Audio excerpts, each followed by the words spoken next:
Hello, I'm Mark Lawson, president of ECS Publishing Group and Morningstar Music Publishers, and I am pleased to be joined today by Daniel Ficarri, who is the organist at the Cathedral of St. John the Divine and is a wonderful composer. And we are so pleased to have a new collection from him entitled Suite Number Two, and its subtitle is An Homage to H.T. Burleigh. So let's get right into it. Daniel, tell us a little bit about your background and kind of what you're doing now.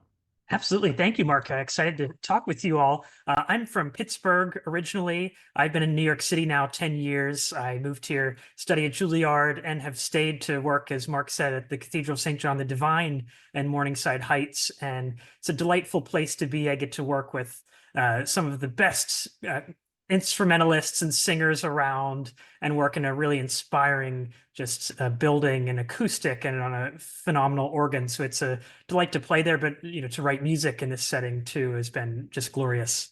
That's great. Well, tell us a little bit about the restoration project there as well. It just completed, I believe.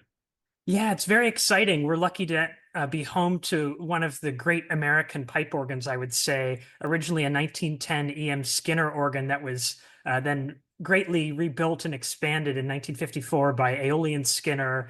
And there was a small fire underground the cathedral in 2019 that required the organ being sent out and cleaned and now reinstalled. So just a few weeks ago, it's returned and we've started using it again. And it really is a thrill to play. So I look forward to sharing it, with as many people as possible. And I thought it was interesting that it happened, that the restoration completed about exactly the same time as the Notre Dame Cathedral organ also began playing. It's great to have I two know. great instruments. Yes. Unbelievable, the coincidence. Yes, that's great. Well, tell us a little about this collection. What inspired you to write it? Absolutely. Well, first of all, as you mentioned, this is a sort of homage to Harry Thacker Burleigh. And for those that don't know, Burleigh was a lot of things. He was a composer, an arranger, a baritone, and actually worked as a church and synagogue musician here in New York City. But he, among many things, was instrumental in bringing widespread attention, I would say, to African American spirituals, bringing them to the concert stage and into sort of more mainstream culture. And I fell in love with spirituals. I had been exposed to them earlier, but I really fell in love with them in discovering Jesse Norman's recordings of that music. Some arrangements of Burleigh that she sang, others by composers like Margaret Bonds and some others as well. But I was just really struck by not just the musical depth, but the spiritual depth of this music. In one sense, spirituals are extremely specific in the tradition from which they came. They speak of not just the struggles, but the faith of enslaved people, of enslaved African Americans. But even beyond that, I think they're very universal and have a message for everyone. They speak of themes of resilience, of hope, and of course of love despite all odds. So I could think of no better inspiration, really, musically and personally, to write, with those themes in mind. Mhm. The work is structured in three movements that each based on a different spiritual. The first is Deep River. The next, There is a Balm in Gilead. And then Every Time I Feel the Spirit. It opens with a sort of improvisatory fantasia-like movement on Deep River. I think usually when people hear an arrangement of that tune, it tends to be very calm and subdued throughout. And this has moments of that, but it's also at times triumphant and declamatory. And that's because I'm sort of reflecting on the theme of eternal life and sort of the heavenly realm in that movement. And then we go into a more lyrical, a calm, section, and There is a Balm in the middle. And then Every Time I Feel the Spirit is almost a sort of dance in 7/8. It's got a pedal solo, and it's I'd like to think fun to play and to listen to. Mm-hmm. It's great. It's wonderful.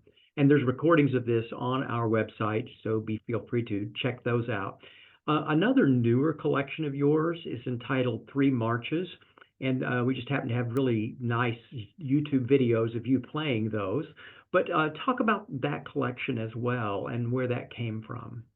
Yeah, well, I sort of enjoy being a performer and composer simultaneously because I'd like to think I often find, have a sense of what is practical and what needs to be written. And, so often I'm finding myself needing to play for weddings and getting a little tired, shall we say, of the standards of, who doesn't love Pachelbel's canon, but after a while it's nice to have something different. And so this was out of a desire to be able to play for friends and families' weddings, and to be able to play something that I thought was both interesting and beautiful, but also very practical. So these are the first in C major, then D major, then E flat. So I wanted to have different key options if they're connected to other pieces in a procession, but they're all very short pieces that are in a very standard ABA structure that you can easily sort of cut or repeat sections as needed for timing.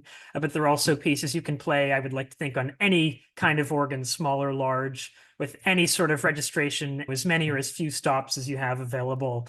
And they have a sort of musical language that you might think is unique to myself, but is, of course, inspired by others. So the first, the March in C, I almost think of as Wagner meets John Williams. The opening, the A theme being very romantic, but then the middle almost having a little Star Wars moment, if you think of it that way. And then the March in D being a little turn from the norms, usually a march being in 2 or in 4. And one is a march in 3. And the theme is somewhat fanfare-like. So I wanted to play around with a sort of trumpet call, something like that in a march. Then the final march in the set, the E flat, is just very lush and romantic, and maybe in the style of Elgar, you might say. Mm-hmm. And I encourage people to go to the website, look at these, but also not just look at them, but feel free to share them, copy them, and share them with families that may be looking for music for their wedding to do something different. So I hope that you'll share those around. Well, thank you for taking time to visit with us. And let me tell people that there's many more publications of yours that can be found on our website.